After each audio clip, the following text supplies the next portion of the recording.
Chapter last है ना, इसमें इस पुराना बुक के कारण चैप्टर बन रहा है ना। खाद्य संसाधनों में सुधार, इम्प्रूवमेंट इन फूड रिसोर्स।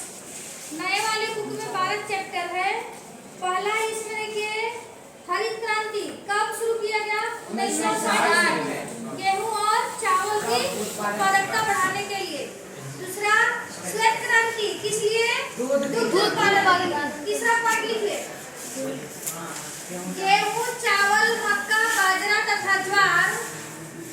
गेहूं, चावल, मक्का, बाजरा तथा ज्वार से गेहूं, चावल, मक्का, बाजरा तथा ज्वार से हमें कार्बोहाइड्रेट प्राप्त होता है। फोर्थ पॉइंट, दाल जैसे चना, मटर, उड़द, मूंग, अरहर, मसूर से दाल जैसे चना, मटर, उड़द, मूंग, अरहर, मसूर से प्रोटीन प्राप्त होता है। लिखो, हो गया? चना, मटर, उड़द, दाल, अरहर, मसूर से प्रोटीन प्राप्त होती है। 5 पॉइंट ना, 5 पॉइंट लिखिए।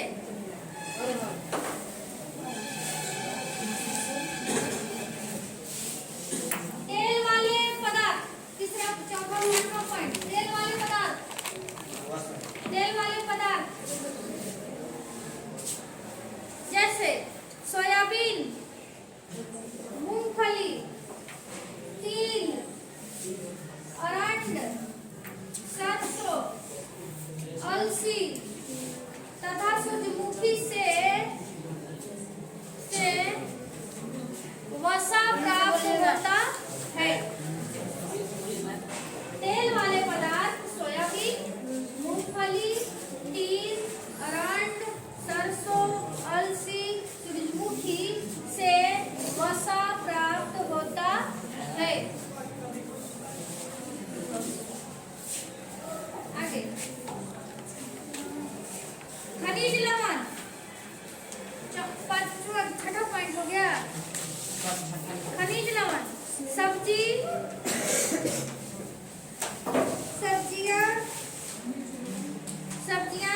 मसाले तथा फलों से विटामिन एवं खनिज लवण प्राप्त होते हैं। सब्जियां, मसाले तथा फलों से खनिज लवण प्राप्त होते हैं।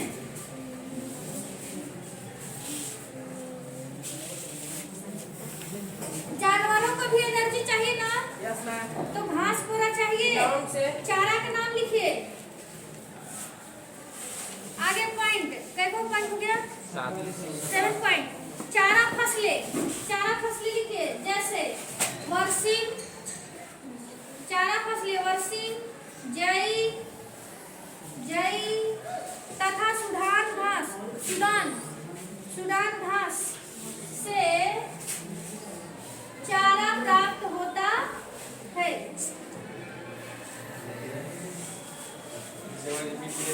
8वां चैप्टर, अरे 8वां लाइन, 8वां पॉइंट ना, 8वां पॉइंट लिखिए। इंपॉर्टेंट वीवीआई, खरीफ फसल, एग्जाम में आ रहा है समझो। खरीफ फसल